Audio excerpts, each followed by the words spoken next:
What's going on, Falcon fan? This is Marcondo coming back at you with another video. So today is the Falcons Talk Tuesday. We're going to talk about some of the things we heard from the NFL owners meeting that is going on this week. We heard something from our owner, Mr. Arthur Blank. We also heard something from our head coach, Raheem Morris. We'll definitely get into those today. Also, going to discuss the new NFL rule changes, in particular the change banning the drop hip tackle and the change to the NFL kickoff rule, which is really going to be interesting to see how that takes place this season. We're going to get some thoughts about how Raheem Morris think about free agency, also what he think about the draft. Really interesting comments that he had, and what I think, um, what I took from what his conversation was with the media today. So, guys, with that being said, if you have not already, go ahead and please subscribe to this channel. Please hit that notification bell so you know when I drop another video. Please hit the like button. So I know you guys out here to talk about. Then please share my video throughout the YouTube universe so more people can come in here. We talk about, that's right, these Atlanta Falcons. So, guys, first of all, I just want to say thank you all to God, everybody that come in and kick it with me when I come on these lives. I really enjoyed it. This been an exciting time for our Atlanta Falcons because it's another change, right? We had a different kind of feel last year around this time, with adding all those free agency guys. This time it's a little different, but it's a different kind of excitement. So just can't wait to see how this thing turn out this season in 2024. But I'm glad to be here sharing it with you guys, all you other Atlanta Falcon fans. So let's get into it real quick today, guys. The first thing we're gonna talk about is the NFL rule changes that happens that got voted on by the owners today. One in particular is the NFL rule change for the kickoff. And if you guys, watch the XFL last year like I did, because I'm a football junkie. So if it's football on, I'm probably going to watch it. And it was kind of, a little different. I kind of like XFL. And believe it or not, a lot of guys that was in XFL actually got picked up by the Atlanta Falcons as well. So, that's just another, you know, a lead that can be utilized like a farm system for the NFL for guys that, you know, maybe be trying to get back in the NFL, didn't quite get drafted, wasn't kind of that quite ready, can put more, games film on, for coaches to watch. So now, of course, it's the UFL. The two leagues combined, so that's actually start. I think actually start this weekend, guys. So if you want to watch some football, this would be good to go. But talking about this kickoff rule, it was kind of took on what if you watch the XFL, this last past season, right? This rule was kind of what they implemented in this rule. It's kind of really a lot of details trying to figure out this rule. The other rule, it was just guys line up, they run downfield. If it's a touchback, you get the ball at 25-yard line. They put last year they put in the fair catch rule or whatever. The whole idea of making this rule change is to try to create more returns, right? Because in essence, what had really happened to the NFL kickoff is that teams wasn't returning the balls.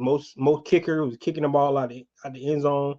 It was receiving touchback. If you look at the Super Bowl, it was 13 kickoffs, and it was no returns at all, right? And I think the percentage was 20% of kicks that was being kickoff was actually being returned. So that's why they wanted to change the rule, because in essence, this play, which is one of the most exciting plays, you know, in the league, pretty much wasn't getting utilized. Look at Devin Hester, a guy who now is going to Hall of Fame. Look at who we had last year, Cordell Patterson, all-time leading kickoff return, in touchdowns. Um, you know, that stuff wasn't happening as past couple of years. So that's why they had to make this rule change, because in essence, if they're not going to run the ball out, it's just a waste of time. I would just have teams come out, get the ball on the 25-yard line and start, because in essence, that's what was really happening. You had some teams trying to get creative and try to kick it short, of the end zone to have teams try to run it back, and then they try to get stopped before the 25, and it worked, right? But it's just strategy special team coaches, have to figure out. But with this new rule, I really think it's going to be really, really exciting to actually see how these special team coaches is going to try to scheme up, and would we see more kickoff return for touchdowns because of how this thing is going to be set up. Something new. Coaches has never, you know, did this play before, so it's going to really be interesting in how it works. And I can't wait to see. Now it's implemented for a 1 year trial. It's not 100% it's going to stay, but they're going to do it for this year to see how it works out, and hopefully, they could in essence save the kickoff in the NFL. Now, in my opinion, I believe the way this kickoff is set up, it's going to actually help a lot of guys get into the league, right? Because now, like I said, coaches got to get creative. The things they can kind of figure out what to do. We know there's some brilliant special team coaches in here, how they set up things, how they do trick plays and things like that. So I can't wait to see what some of these special team coaches come up with. I think it was the vote was like 29-3 or 28-3, something like 29-3. I think what the vote was. So it wasn't unanimous, but for the most part, I think every team wanted to at least try it out for a year, because if you're not going to return kicks, you might as well just get rid of the play. So let's break down this rule so you guys can kind of figure out um, how it looks. All right, they got a good graphic out there. If you go look at, I think the Pat McAfee show, shout out to him, had a graphic out there what it kind of looks like. But in essence, what happens is the kicker, he kicks from the 35, his own 35-yard line. The other 10 of his teammates will line up at the 40-yard line, right? So what will happen? What's going on, Three Dirty? So what will happen is the kicker will line up at the 35-yard line. His other 10 teammates will line up at the 40-yard line, right? The return team will line up at their own 35-yard line. And now they can have 10 guys on the line, or they can have 9, because with the return team, they can actually have 2 guys back to return. Now, it's not necessary for them to have 2 guys, but they can. They can have 2 guys back for the return, or they can have 1 guy.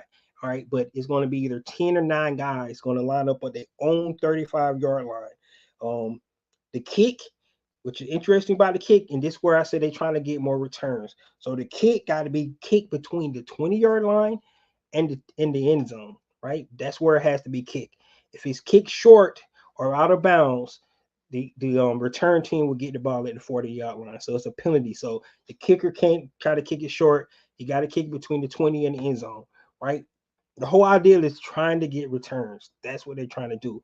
And by the guys one being at the 35 and the other being at the 40, they're trying to eliminate those the full speed collisions on kickoff, trying to take the safety off of it. But however, they also is trying to, like I said again, emphasize they're trying to get kick returns to start to take place again in NFL. So that's how it's going to be. If it's a touchback, touchback is still in effect. If it's touchback, and this time instead of giving the ball at the 25 like last seasons prior, it's going to be at the 30. So like I said, that incentivized team, the kicker, to try to kick the ball within the 20 and the end zone and try to make them return the ball, right? Because you want to try to eliminate them for getting that 30-yard line. Now they're getting an extra 5 yards for a touchback. Nobody can move from either side.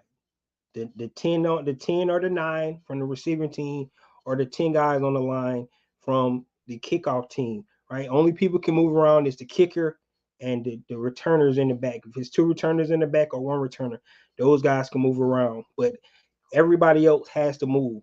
Only time they can move when the ball either it's fielded or is it hit the ground. Then that's when everybody can move, right? It's going to be interesting, guys. Like I said, if you want to watch and see how it looks, you go back and look at XFL. I'm not sure if the UFL is going to implement the same rules that they had in the XFL last year? Because if they do, we kind of get an idea what it look like before the season start. Looking at the UFL games that's going to come out, and I think they start this weekend. So what's up, James?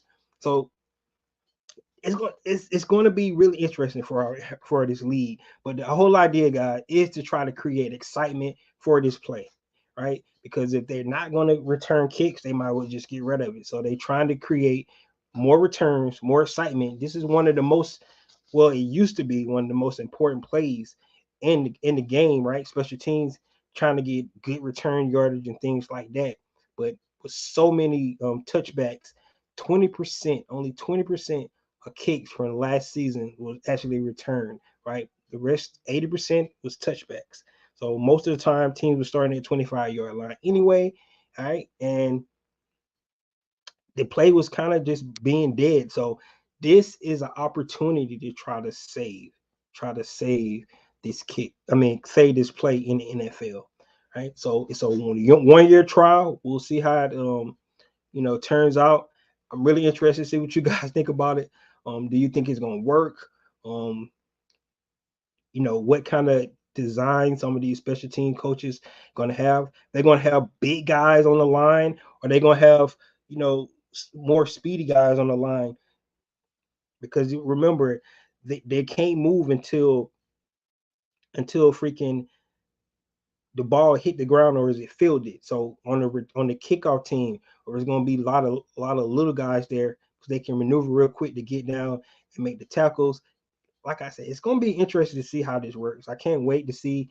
Like I said, hopefully we get a glimpse when the UFL takes off and see how they implement it. They already did it last year, so they got a better understanding of how the play is designed and things like that. But it's a lot of brilliant special team coaches out there. I'm pretty sure they're gonna have fun tinkering with this game plan and how to figure out how to make explosive plays from this. One thing that I have to look into is the onside kick, because it's not really talk about that a whole lot. So that'll be interesting to see how they do the onside kick, with this whole NFL rule change. If anybody know that, let me know. But I did look that up, so that's one thing that we definitely got to kind of figure out and see what they're thinking about with the onside kick.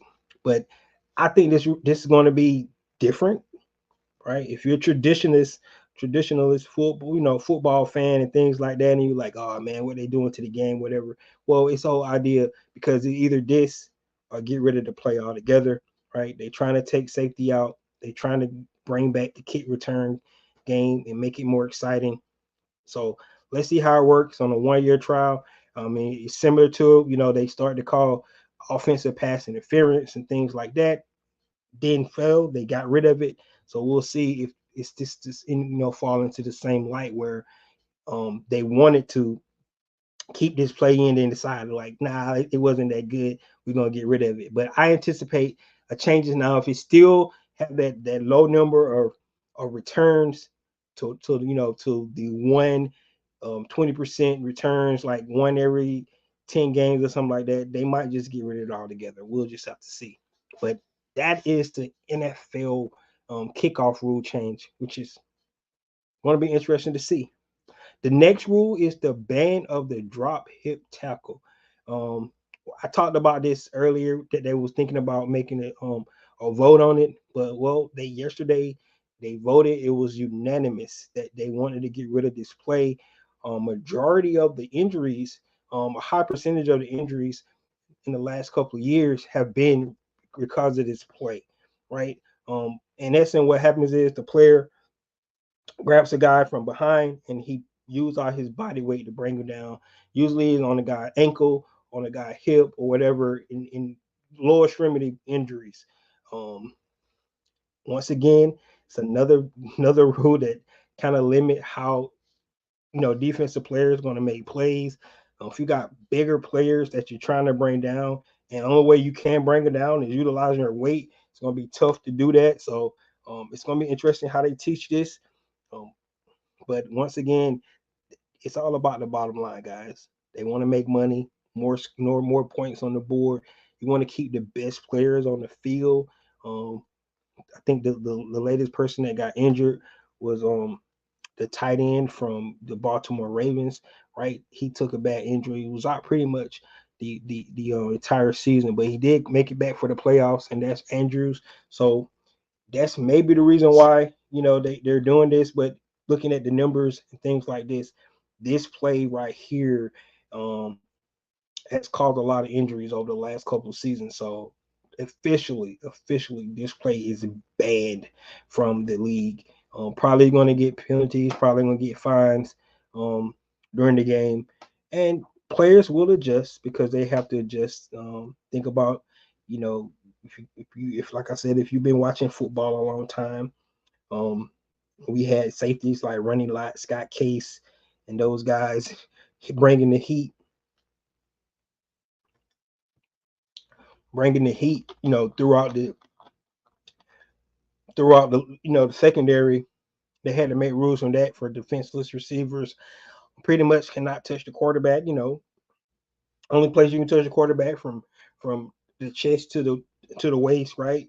You can't land on top of the quarterback, can't hit him in the head, so on and so forth. So you guys, you understand that players have to make adjustments. They make rules, but of course, a lot of people, you know, just fearful that maybe eventually we're going to be starting playing a version of flag football here because they're trying to take um, so much, emphasize so much safety when football in general is a gladiator sport. It's physicality.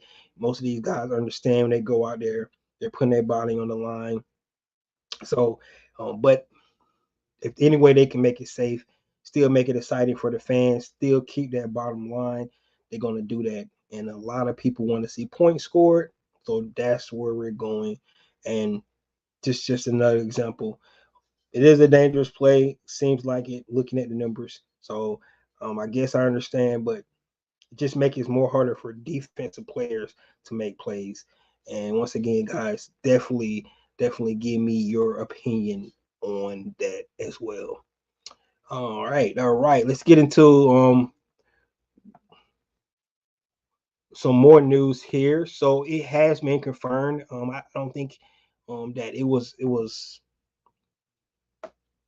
surprising that the Atlanta Falcons are again investigated for tampering. I think commissioner he verified that the day that NFL is getting investigating for tampering with the Kirk Cousins signing.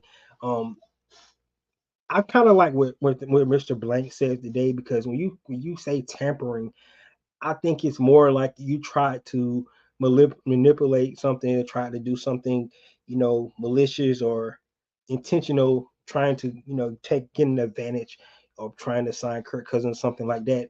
I think it's more along the lines of breaking a rule, right? I think that's where this fall. I don't think it has the word tampering. It's kind of thing like they try to do something behind, sneaky or something like that. And in essence, what happened was it was probably something innocent where Kirk Cousins, like he said, talked to the trainer right before he signed. And that's not tampering. That's just probably against the rules to do that. And if it is, they're totally wrong. So, and that's what it really boils down to. However, if you listen to what Mr. Blank said, listen to what Raheem Morris said today, Coach Morris said today, they feel like they did everything the right way. However, rules are rules, and if it's a rule that you can't talk to nobody from the staff before 4 o'clock on the new league year, maybe that's what happened, and Kirk Cousins did break a rule. But so the word tampering, in my opinion, is saying that they tried to do something intentionally to try to get advantage to try to sign Kirk Cousins. I mean, let's just be honest. The Vikings offered Kirk Cousins a contract. Atlanta offered more, and that's why he came to Atlanta. So um, I really don't understand how that would be any kind of tampering, anything like that. But I think maybe if they get hit on anything, in my opinion, is because it's against the rule to talk to a staff member before 4 o'clock. That's really the only thing I could think. That's pretty much what he suggested that he did. He talked to the training staff or whatever, things like that. If you listen to Mr. Blank today, they gave over all the evidence that they had, and whenever they get around to it, they will make a decision whether whether to you know, punish or give some kind of fine or something, or draft picks, whatever they decide to do to Atlanta Falcon. But you listen to Mr. Blank said today, when it happens, it is what it is, and nothing you can do about it.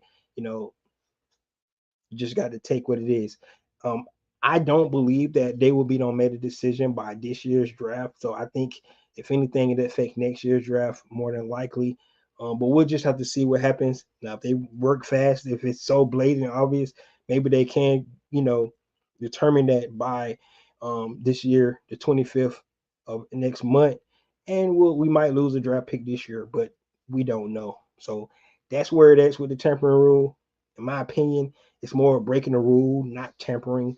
Um, and so it would be really, really crazy for the head of the competition committee for Atlanta Falcon, Rich McKay, to be part of the organization, and then the Atlanta Falcons deliberately committed some kind of tampering. So, like I said, I think it's more of a rule that they may have broken, and that's what they're going to get hit on. And rules are rules, so that's the way I feel about it. And you just have to learn to be more careful when it comes to those kind of rules and stuff like that. All right, all right, all right. Next topic today, guys, is what we heard from our head coach today. We haven't heard from him since the NFL Combine, and since they made all these moves in free agency. First they asked him about Kirk Cousins. The biggest thing about Kirk Cousins, that um, he's a known commodity. He's a somebody that's been proven. He wanted a proven guy here. You understand that. Um, they were willing to to get a young guy, because you never know how that's going to turn out. But when you got a guy that that's proven, like I said, you've seen him throughout his 12 seasons in the NFL. He had familiarity with Kirk Cousins. He knew him as a young quarterback when he was with the Washington team. So there's a lot of things that um, Raheem Morris liked about Kirk Cousins. Them as a team liked about Kirk Cousins. A guy that's going to come in, is going to stabilize that quarterback room, which I think is really going to be important. It's going to help some of these young, talented players that the Atlanta Falcons have on the team as well. Guys like Kyle Pitts try to find his game back again, see what kind of level Drake London can get to. With additions of guys like Darnell Mooney, um, Rondell Moore, those guys. It's going to be interesting to see how Kirk Cousins come in. So um, I really like what he had to say about that addition. Talked about Darnell Mooney, what they wanted to do, somebody to complement Drake London, like we had suggested, somebody that's he kind of said he was an elite separator, somebody that can take the top off. That's what we wanted. Um, I can see them utilizing Darnell Mooney in a lot of ways. Um, if you look at the kind of players that Kirk Cousins have thrown the ball to, guys like Deshaun Jackson, right? Guys like that can really take the top off. That's what you want. You like that. So that's a pun. You like that from Kirk Cousins, but I just really like the fact that these additions, which really going to be good. One interesting thing about the quarterback room, they are thinking about bringing in a younger quarterback to compete with Taylor Heineke, right? So they are planning on keeping Taylor Heineke, but they are thinking about bringing in another young quarterback, which means more than likely they probably end up drafting one. So, guys, you out there doing your draft simulators, looking those later rounds and see what quarterback they might end up adding to this quarterback room to compete with Taylor Heineke to be behind Kirk Cousins as the backup. I think that is a good move, because you have to have that succession plan. I talked about that. That's one of the things in my criteria if you want to get Kirk Cousins, because of he is 35-year-old. You want to be able to have some kind of succession plan. So I do like that. What he mentioned about bringing in another quarterback. Um, One thing that really interested me about what Raheem Morris had to say when he was asked about the pass rush, right? Um, it seems like, guys, which is like it seems like they might wait to the draft to actually address a lot of their needs, right? In particular, he talked about the cornerbacks. He actually liked what the cornerbacks in the room was able to do. He kind of laughed about it's a need, that we need at cornerback, which I do believe we need. But he liked what he's seen out of Clark Phillips. He liked what he's seen out of D. Alford. He liked what he's seen out of Mike Hughes. Yes, Mike Hughes as well. Um, so and of course AJ Terrell. So he likes what he sees, but he did mention that they probably going to add some younger depth there at the cornerback position. Also, he believed that it was some depth in the pass rusher throughout the draft as well. And this probably going back to what he feels about what he did, what he was with the Los Angeles Rams last season, where they brought in guys, on day 2 and day 3 of the draft, and what he was able to do to get out of those guys to be really, really impactful with that Los Angeles Rams team. So if you can develop young talent, that's really a great way to go, because you'll be able to, put your cap in, situations and other places, paying some of your other guys. If you can develop young talent that you draft, that will really be helpful. He was able to do it with Los Angeles Rams.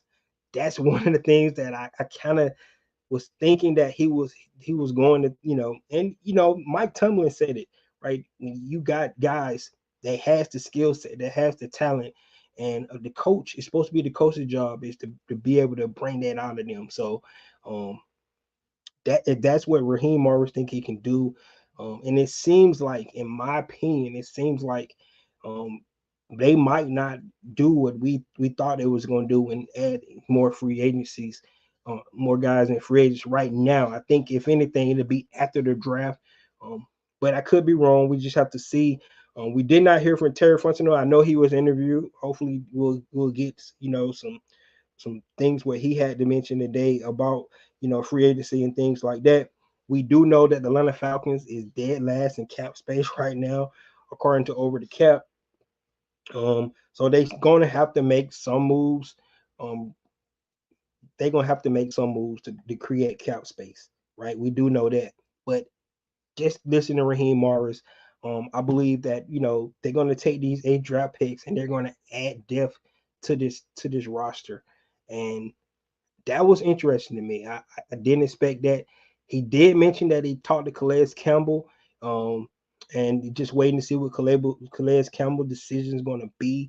It seemed like he did want him back. He thought he would be a good, veteran piece to this room. I agree with him 100%. So if they can bring, you know, Calais Campbell back, that would be huge for us. Remember, he was one of our leading sack sack, sack getters in the league for the team last year. So that would be great, bringing Calais Campbell back. But just listen to him.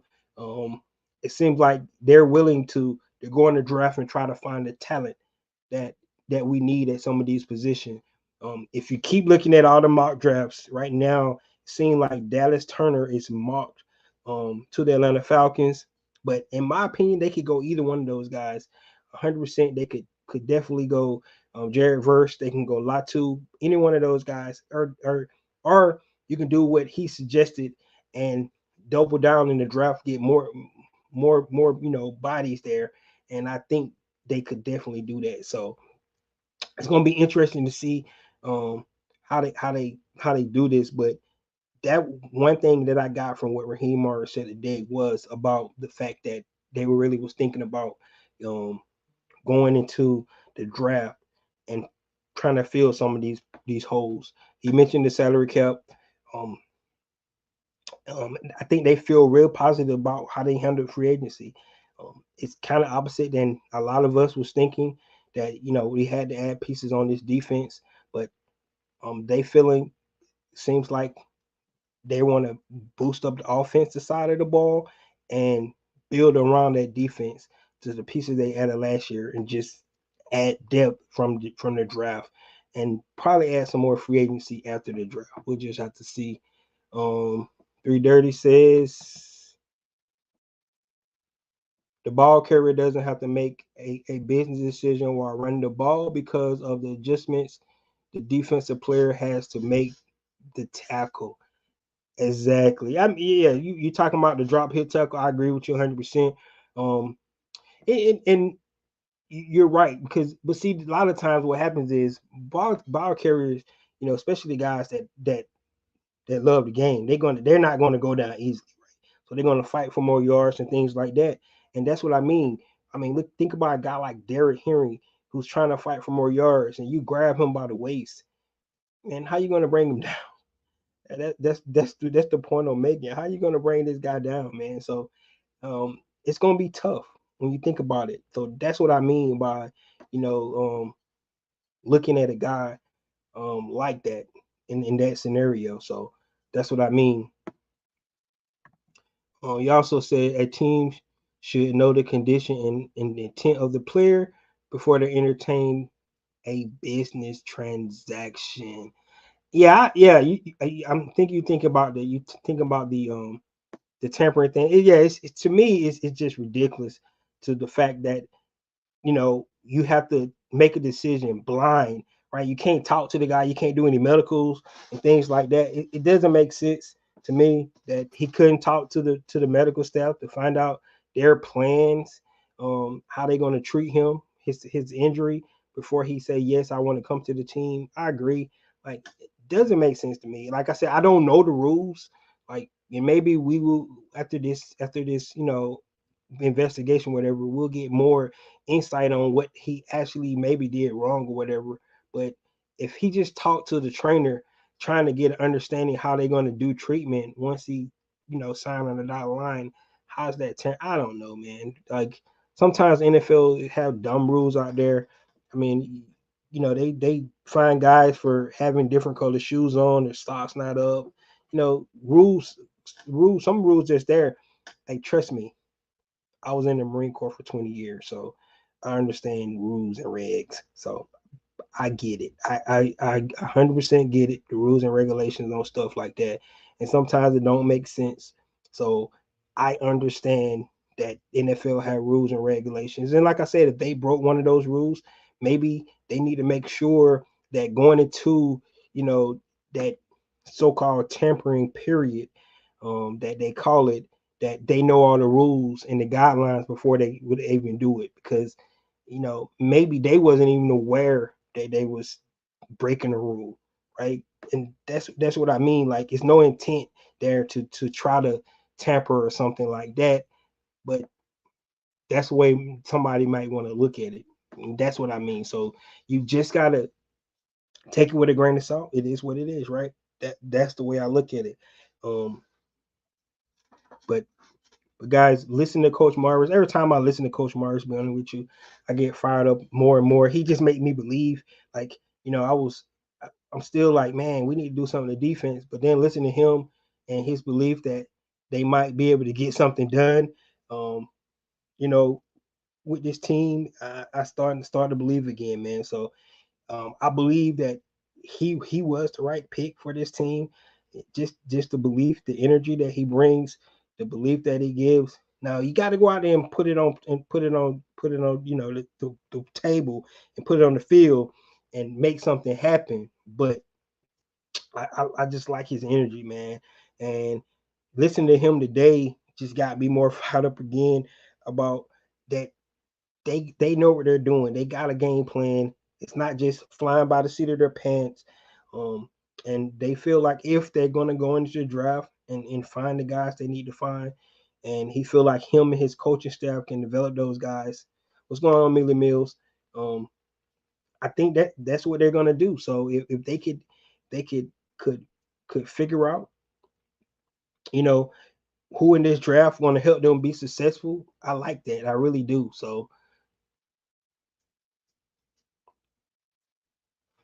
So, I mean, just listening to Raheem Morris today,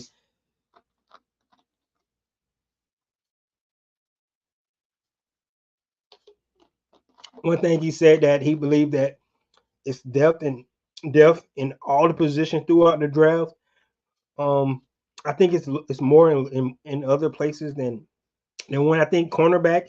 I think you can find a good cornerback that you need. I believe that if you want to get receivers, it's really deep in receivers. I think if you want to get an offensive lineman, you could do that. I think if they want to get a quarterback, like I talked about, that they need to compete with on Taylor Heineke, 100%. I think they could do that in this draft as well. Pass rush, you always it's always guys that if you get the guys and they the right fit, and that's where the coaching piece come in, right? And like I said, I just mentioned Mike Tomlin, and he said that you know coach's job is to make players be better and do what the things they supposed to do. So, like Raheem Morris said, what he was able to do, with the young rookies that he had last season with the Los Angeles Rams, that belief in himself and his coaching staff, being able to get the best out of these guys. Um, we'll see. We'll see if that will be the case. We don't know. You always want to get some veteran guys in there. Now let's not act like they don't have guys, right? They do have Grady. They do have David Amiyata, right? Armor Ebiketie is coming back. We still got Jesse Bates. So this defense is not void of talent. We just wanted some of those holes that we thought they was going to be able to fill in free agency field. But if they feel, from looking at their draft board and laying it out that they can go out and fill the holes they need to fill, I'm going to ride with them just because, like I said, for some reason, Raheem Morris, just listen to it, man. It get me pumped up every time. I love his energy. I love, the way he talks and things like that, and it just get me fired up every time, right? One of the other things they talked about was talking about young Desmond Ritter. And just like I expected from Desmond, he said he was a true professional, a guy that he's probably gonna land on his feet. He has talent. He needs to be able to home in some of those those turnover issues that he had and things like that. But I agree with him. Him going into another team, having their fresh start. What a lot of people thought that he was the reason why, the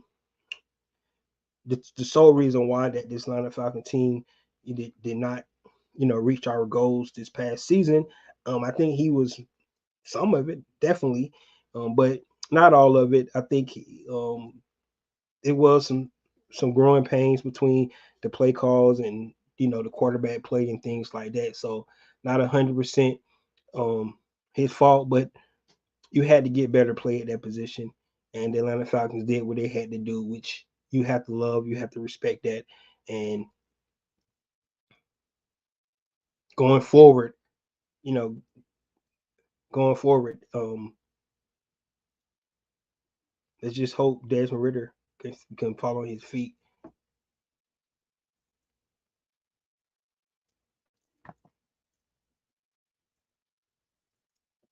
Um,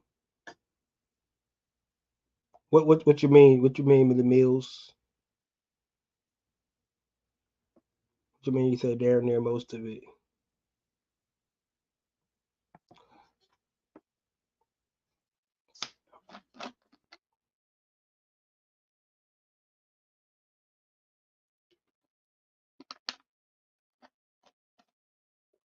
Mm-mm-mm.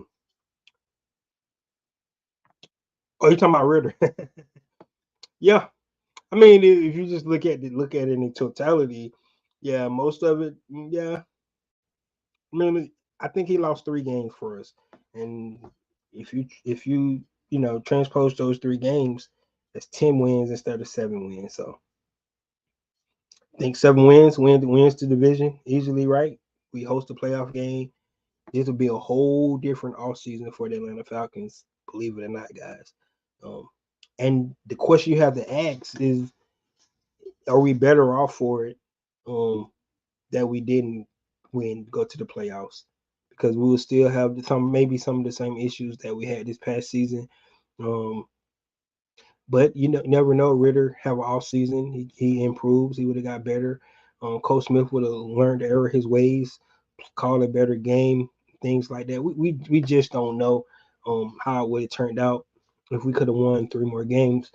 But that's one thing about the NFL, in my opinion, that every year is different. Every year is different. For an example, a lot of people have the Atlanta Falcons. Um, win the NFC South. Well, that's all well and good, right? But that doesn't mean anything unless they go out and put it on, put it out there on the field. That's what it's all about. I mean, we saw it last year. We was really confident. Pretty much a lot of us was based off the roster they had, put together and things like that. But we didn't get on the field. We didn't show it.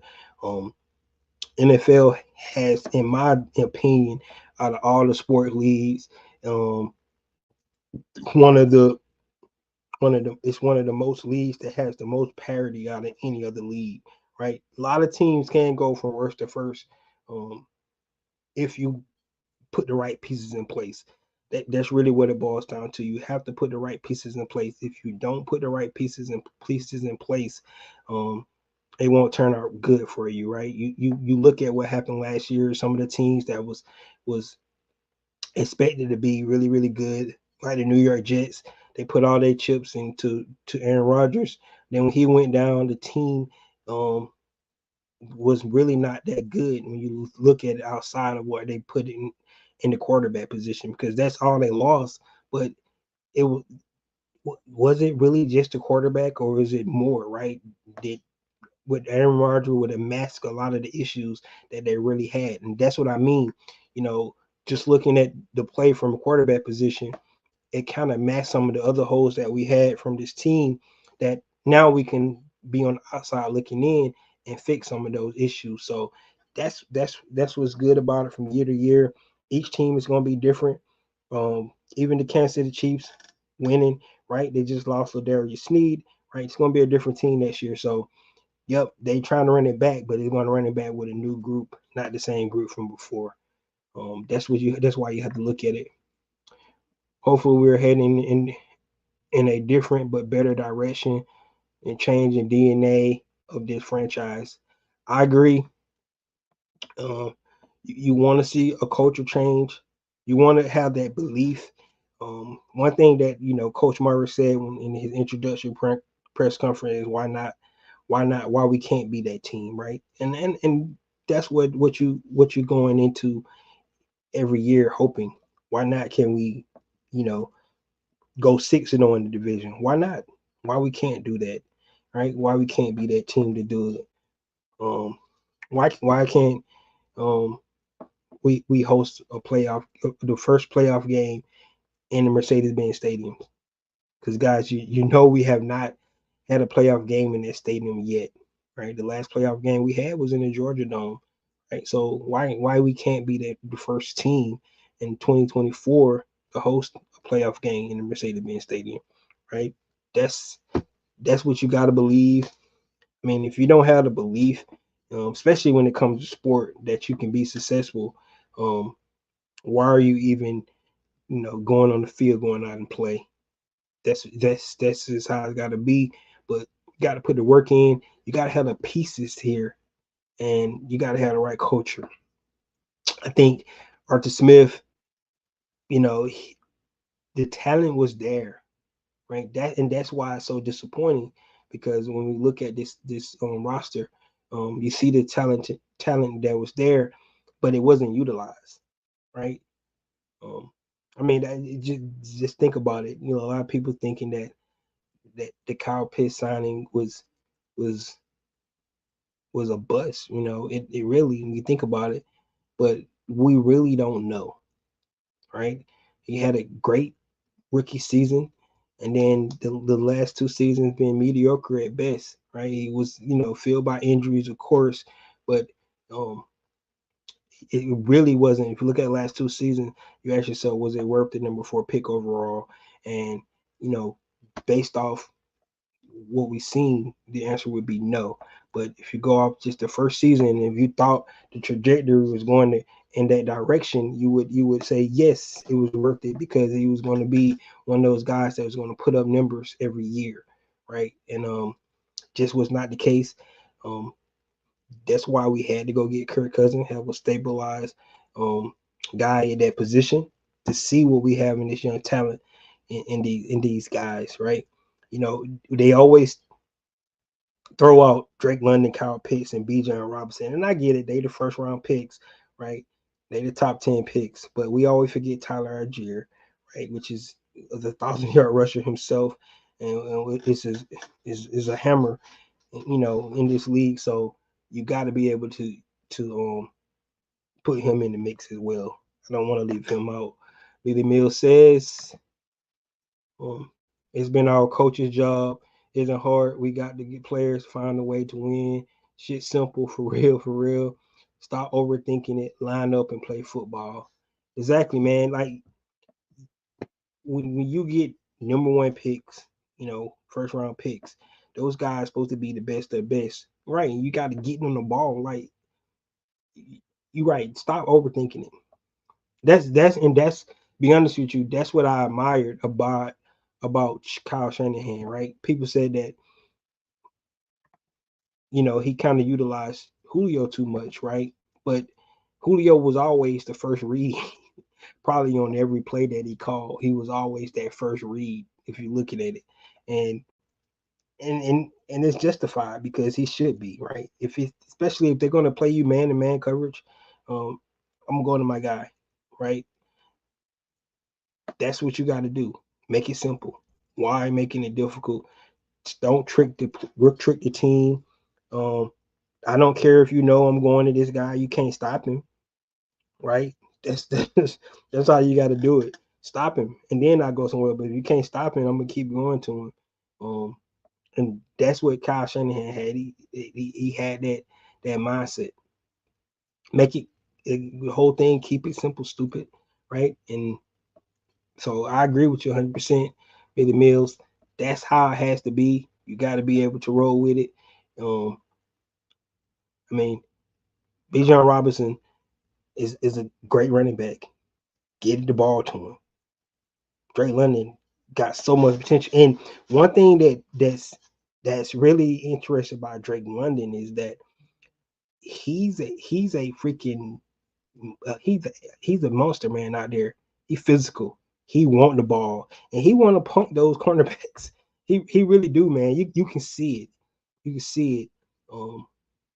So it's going to be interesting to see these guys develop that chemistry, and be able to display this, you know, out on the field and see what they're able to do.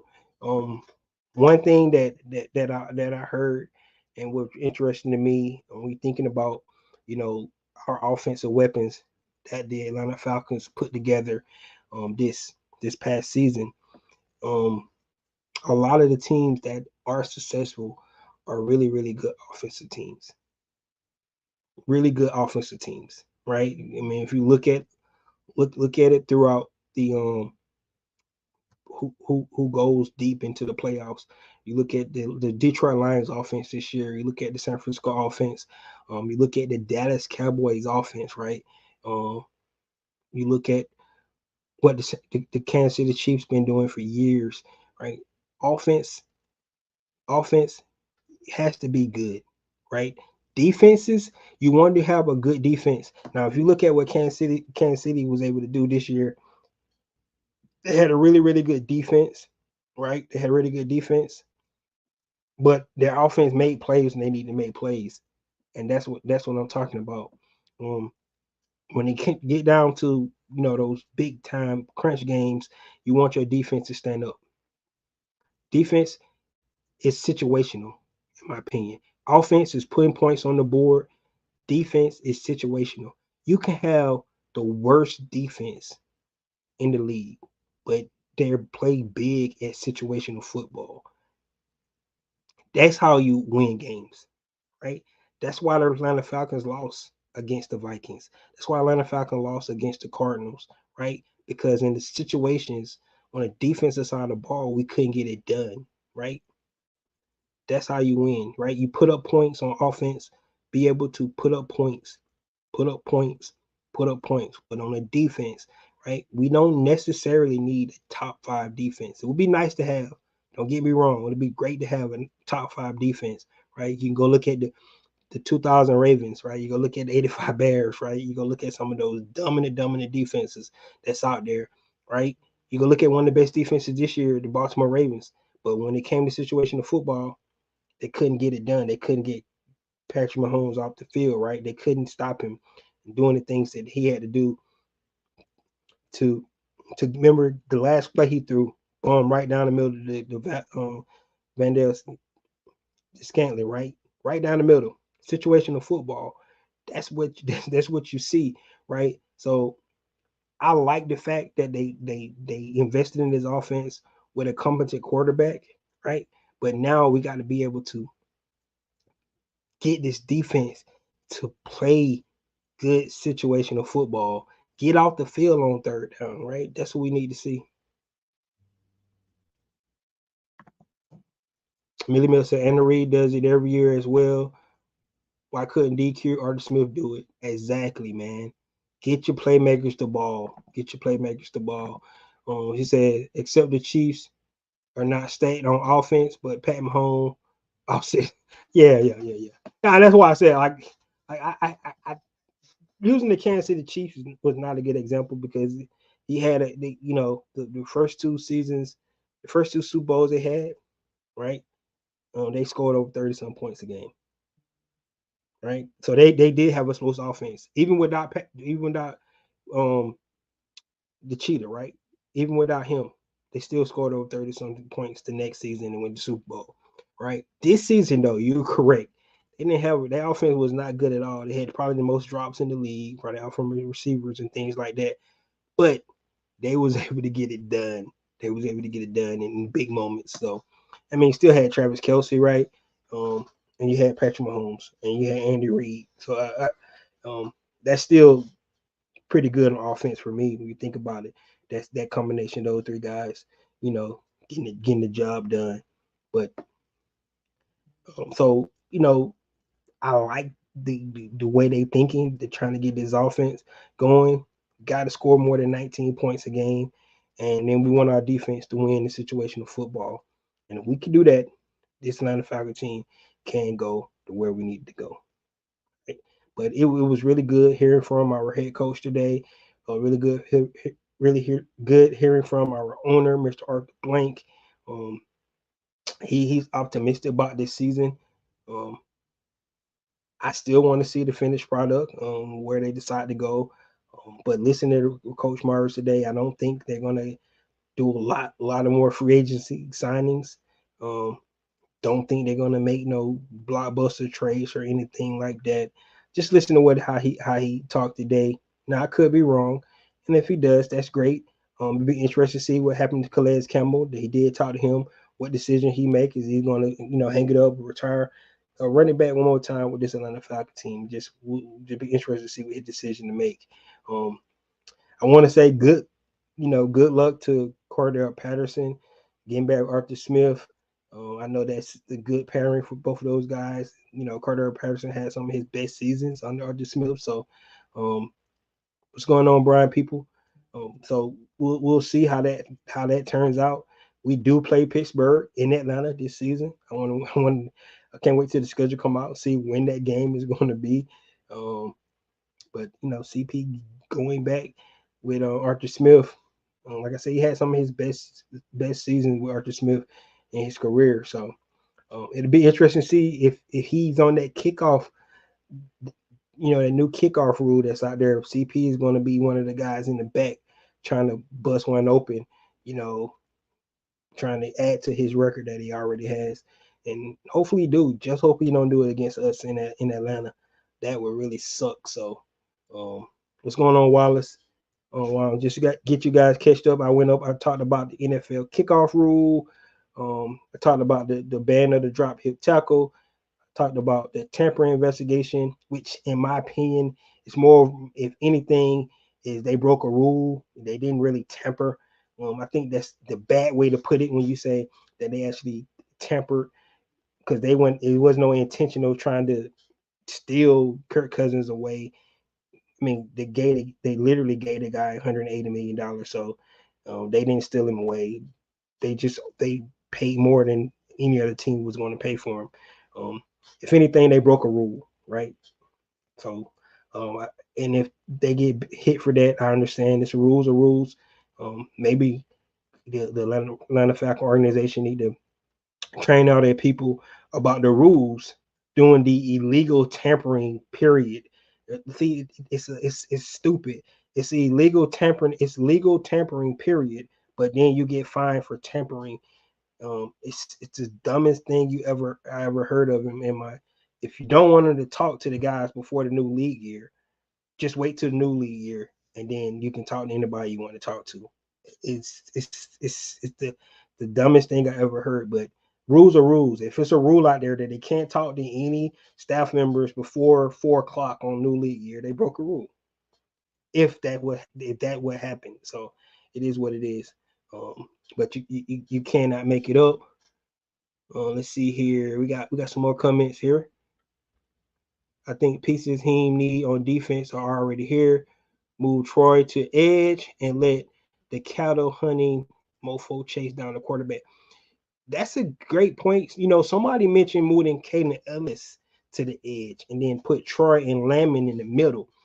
Because if you recall, Caden Ellis actually did rush the passer a lot when he was with the Aints a couple of seasons ago. So I think you might be right with that with pass rush because Kate Ellis had like 7 or 8 tackles with the Aints last season. You put him back out, rush the passer more, and you put Lamon and Anderson in the middle. I like that pairing, and you still get to keep Kate Ellis on the field. So I don't know what you guys think about that, but I like that because I do believe all three of those guys should be on the field. You can't put Lamon back on the bench.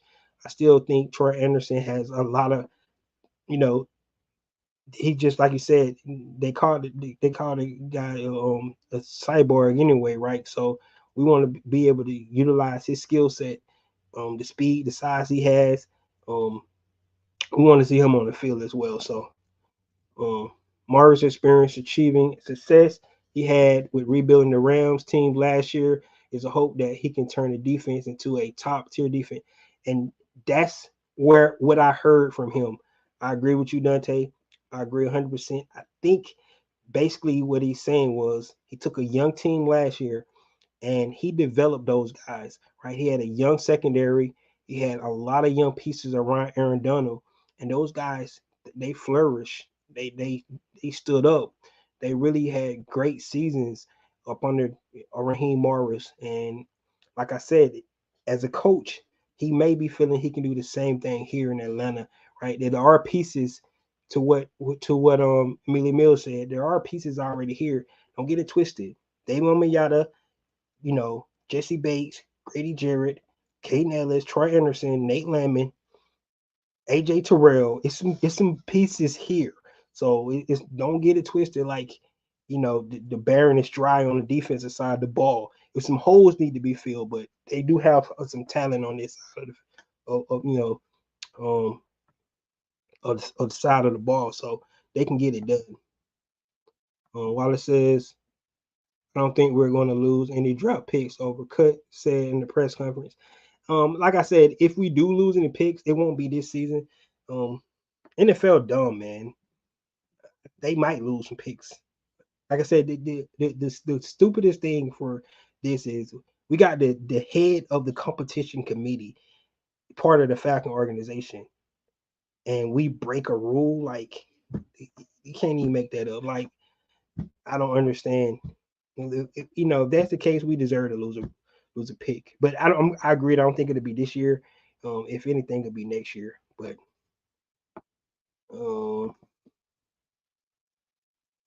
we hope we don't lose any picks. I hope we don't lose any either.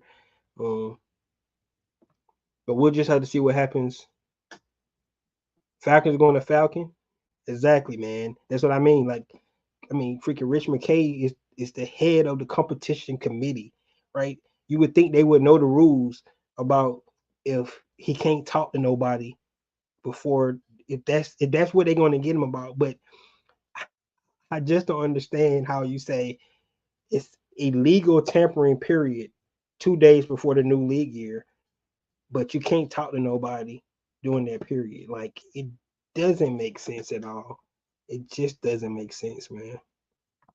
No, we need to keep them in the middle and maybe use them on the edge in certain situations and still go draft them in the draft. Oh, don't get it twisted. or I think we're going to get edge rushers. But my point is, I want all three of those guys on the field. Going to a 3-4, you should be able to keep three of them out there.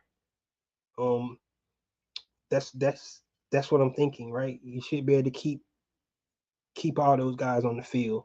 Um, Nate Landman played outstanding last year. He did, man. 110 tackles. You can't put him on the bench. And I know Troy Anderson is there, but they never say you lose your job for an injury, but you can't put Nate Landman back on the bench. And Troy Anderson, he has so much upside. I don't want to bench him either. So I'm just trying to figure a way to put all those guys on the field to play to their to their standards. That's what I'm talking about. Wallace, he said we got speed on defense and the old ox strength in the D line. All we need is young ox strength D line. Jared Verse, the boom, sustain top 15 defense in year. I can tell you right now, man, Jared Verse is a monster. He's, I mean, he's he was on the freak list. If you go look at it, this guy is strong as ox, man. You right, young talent coming on the edge. The question is, does he fit what they want to do? You heard Raheem Morris talking about young guys that fit the scheme. I actually believe Latu and Turner kind of fit the scheme more, but you want to get the best guy. So we don't know where they got these guys rated at on their boards and things like that. But I would not be upset they go get Jared Verse. I'm gonna tell you that right now because I think this guy is going to be really good in this league. Out of the top three edge rushers going to the draft, who do you want between? I just talked about it. It don't matter to me personally. To me, I think Turner has the most upside because I think he just this uber athlete. Um, he reminds me his body type of a Von Miller, right? I mean, if you go look at what he did at Alabama, kind of got overshadowed by Will Anderson coming out last season, but since Turner been with the Bama with the Crimson Tide, which don't like the Crimson Tide, but he really played well. Every year he was there, and then he was finally get his shine this season. You saw that. For me, um, Turner upside. That's what I like because I just like his athletic ability. I like um his growth, his ceiling, what he can potentially be. And I like him best fit, maybe him or Latu in this scheme defense with a Jimmy Lake and Raheem Morris. So wouldn't be upset with Verse at all. But for me, Turner or Latu would be um my first and second choice there for edge. But Verse wouldn't be mad at all. Um I want to I'll keep on saying it. You need DeAndre Sweat. Yeah, you going you might put it into fruition, man. Yes. Yeah, I mean definitely they need a nose tackle. If they're gonna go 3-4, they need a nose tackle. Which means if you're looking at it from the way to be lined up, they have Grady as an end, they have Amayat at the end, they have Sweat. It's that no tackle in the middle. Then you have your outside linebackers, slash pass rushers, right? They just say if they go get a Turner or a Verse or a Latu, they put them on one side, they put Ebiketie on the other side, right? And then you got your linebackers in the middle. So I like I, I like going to get a Sweat. The question is, could they get a guy like that in free agency? A big body guy that they could clog up right there, or you want to go get that young guy in the second round. So that would be, something that to consider thinking about that as well. Thoughts on possibly drafting Spencer Rattler late in the draft. Actually, if you look at one of my mock drafts that I did, I actually picked him in one of my mock drafts. So I think that's a good idea. especially Raheem Morris mentioned today that he's going to have a quarterback competition behind Kirk Cousins for that number 2 spot. You bring in a young guy like that, Spencer Rattler, and for me, he can sit for a couple of years behind Kirk Cousins, learn the system, learn it, sort of like what they did with Jordan Love. So um, I wouldn't mind having Spencer Rattler come in. Um, Millie Miller said Dean Pease would love that love verse. Yeah, he sure would. Yeah, he would, man. You know what's interesting? We haven't seen Jimmy Lake on the pro level, so I'm interested to see what his defense going to be all about. We kind of we're kind of thinking, what trying to figure out what it's going to be because we haven't really seen it. I guess you have to go back and look at some Washington film, which I probably would do that before we start training camp. So probably get to go out and look at a little Washington film to see what he did. Um, Go back and look at a little the Los Angeles Rams to see what Raheem Morris did as well. Also remember Raheem Morris did come from the Tampa 2, so they said multiple, so it's gonna be interesting to see how they put all this thing together. Then he mentioned, don't keep in mind he did mention Calais Campbell as well. That he mentioned talk to him. How would he fit into that to this defense as well? So it would be interesting to see what they'll do there. I think Turner would be better fit, but I wouldn't be mad with either verse. See, Wallace, me and you on the same page. Me and you on the same page. And like I said, if you look at all the mocks, which I don't like, I don't think Turner might because if you look at every mock draft, everybody pretty much got Turner slated in for the Falcons at number 8. And usually what happens with that, they never pick that, right? That's the chalk draft. It seems like it only make the most sense because we need a pass rusher. A lot of people got him the number 1 pass rusher on the board, so they're just picking him, right? But a lot of times the Falcons never go with what's on the board. They do their own thing, so they might go verse a lot too here. Um, Raheem Morris mentioned cornerback. He mentioned they was gonna go get some young cornerbacks. They might go cornerback here. We don't know. We just have to wait to see what they decide to do. And we'll see where it all lands out. Millie Mill says, doesn't Washington have a DN coming out as well? I have to go look. I'm not 100% sure.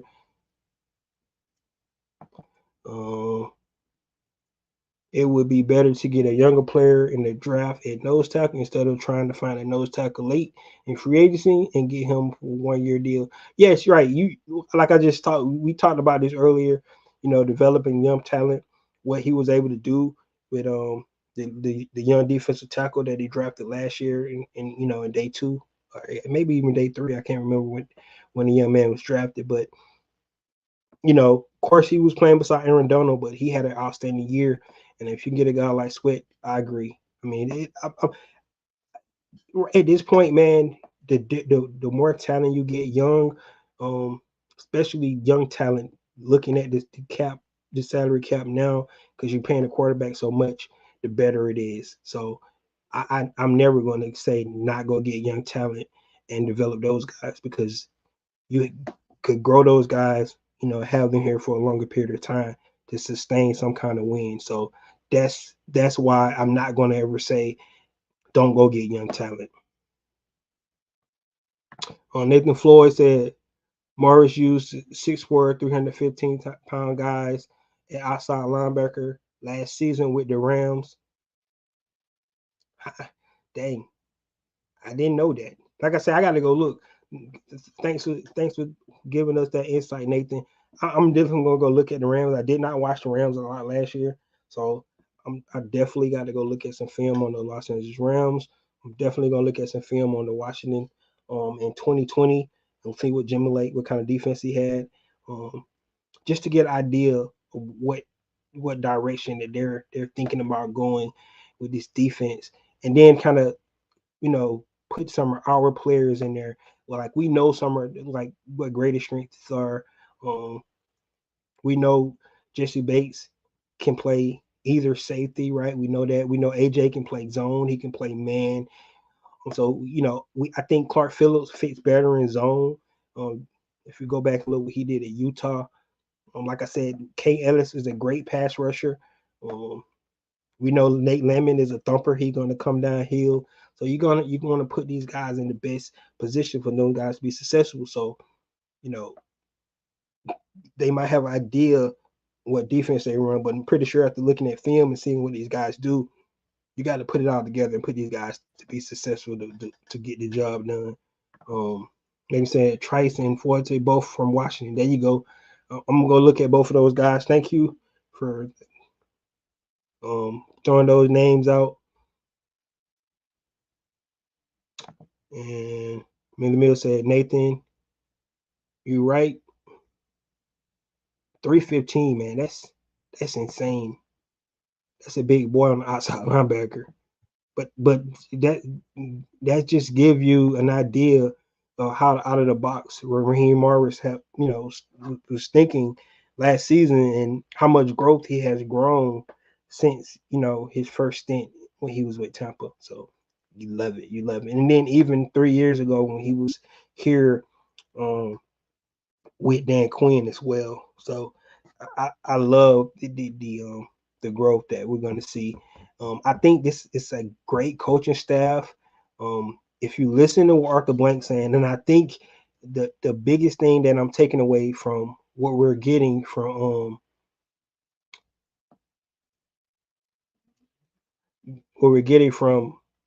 I was just looking. I'm sorry, guys. I was looking at TV there. What we're getting from this coaching staff is he's putting pieces there. So if one of our coaches do get taken away, just say Zach Robinson have one of these outstanding years this year, right? And now somebody want to try to poach him away to be a head coach, right? He have somebody there that we won't lose a beat from an offensive coach standpoint, right? That's what you see if you look at what the Los Angeles Rams have done over the seasons here. I mean, they don't got what four other assistant coaches hired right now so far. I mean, that's amazing. You just look at it, and they keep just bringing other guys in. So you love that program. It shows that it's a system in place to grow your coaches. So when somebody else leaves, somebody can else just step in and keep running that system. That and if you look at the how many quarterback coaches, offensive coaches they got working with the quarterbacks on this team, it tells you a lot about Raheem Morris, what he's thinking and how he's trying to develop this coaching staff as well. And then hopefully, Raheem Morris have his own tree here as well. So we'll see. Millie Mill says football is easy. It's the coaches that make it hard. If you can't coach to keep it simple, most of the time that team wins a lot. I agree that you keep it simple, but you can tell when coaches get out coached, right? You can watch games and you can tell when coaches get out coached. You like we weren't ready for that because the team, usually the players execute the game plan, right? Um, because they watch film, they they they went out and it was like, this is what they're gonna run, this is what we think they're gonna do, this is how we're gonna stop it, or we think this defense is gonna be in, this is how we're gonna exploit it and be able to score points, right? And usually what happens, that's not what they do, and you don't know how to make adjustments as coaching staff, right? One thing I liked about when Dean Pease was here, and specifically in the second half of games, his adjustments was outstanding, right? For the most part, if we started off playing bad on defense that second half, he limited team from scoring points in that second half. We need to get back to that kind of philosophy. That's what I liked about Dean Pease. Um, on the contrast, it seemed like Arthur Smith couldn't make adjustments, and maybe because it was the quarterback, I don't know, but it seems like he could not figure out how to make the right adjustments that he needed to make to make sure that we could score points. So when you're talking about coaches, keep it simple, but it really boils down to put your game plan in place, right? If if it ain't working, you need to just make another play, right? All right, this not working. This is what we see on film. They got those big tablets there. All right, this is what they're doing. This is what we need to make adjustments so we can stop it, right? Let's go back to the Super Bowl, and I hate bringing it up, but you can't let the running back keep coming out the backfield, Dan Quinn, and you keep don't stop it. Tom Brady just kept going to the running back the whole game, right? But he had 14, 15 catches. You're not going to make any adjustments there. Like, come on, man. Like that's what I'm talking about. Like, you're just gonna stay in your defense. Like, we're gonna keep doing what we do. No, they know what you're doing. You got to make adjustments. And if you don't, that's why I say you can tell when coaches get got coach. It's just that simple. And good quarterbacks will exploit bad coaching really quick. I can promise you that. Good quarterbacks will exploit bad coaching real quick. I don't know if you guys remember, it's probably like 5 seasons ago now. Deshaun Watson with the Texans, and he said right after the game, "Oh, we knew what kind of defense they was gonna be in." So, I mean, come on, man. Like, you're tipping your hand. You're not gonna make any adjustments. You're not gonna do any disguises. You're just gonna play this vanilla defense, and they picking it apart. You gotta make adjustments. So, um, just went vent on the vent session there because you know don't see it a lot where our coaches have got that coached. While it says they didn't use Mike Hoke on every play outside line where they use him in certain situations, position. Yes, and that's what I mean. Yes, you're right. That's what I mean. You use them in situations, right? That scheme, right? We're gonna put you here. Like that's throwing a curveball in there. That's what I like. And that's what I mean by Caden Ellis, right? You're not going to use him on every play being a pass rusher, but you can bring him up, you know, on some downs and rush the pass on the outside because he's really good at that, right? It's just like sending Jesse Bates on the blitz or Richie Grant. Richie Grant's a great blitzer from the safety position. So I did notice today Raheem Morris did not mention Richie Grant's name, right? Oh, he didn't mention Jesse Bates' name either, but we know that. But he was talking about the cornerbacks, but um, didn't mention Richard Grant's name. I wonder what they're gonna do with him as well. So, yep. So, guys, it's been over an hour here talking with you guys. I really want to hear you guys comments, what you thought about Raheem Morris' comments today, what he thought about the team, um, what you think what they're gonna do, make any more moves in free agency, or are they gonna actually or wait to the draft and try to fix all the holes that we need there, right? We do have 8 draft picks, so a lot of bodies to add to this team, right? So you know, and it seems like some of these guys want to really be contributors this year. Think about it. We got the first 4 picks of the draft in the top 80, right? So we got the first 4 picks in the top 80. So that means that's going to be some talented guys that we're going to be able to pull off the board with those 4 picks. So I like that. I think you guys do as well. And we just have to see what we're able to do here. All right, guys, that's all I have. Let's see what you got, Millie Mig, what you said here. But we can flip Troy and Caden and do similar roles. I do agree with that. I think they're going to wait until after the draft to add more players in free agency. It sounds that way if you listen to what Raheem Morris said today, Wallace. I agree with you. I think we might not see any more huge moves. I think we might see some smaller moves. We might see Calais Campbell come back if he decide to make a decision here. He's still early in our season, but we'll see if he make decisions today, and we'll see. But yeah, thank you guys for coming in. Let me know what you think about the kickoff rule. I think it's gonna be an exciting play. Let me know what you think about the tampering. which I really think more of a rule, broke a rule, if anything.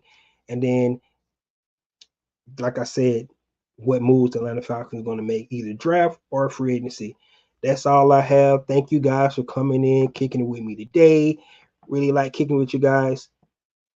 Please like, share, and subscribe so I can kick it with more Atlanta Falcon fan. This is your boy Ricondo coming back at you with another video.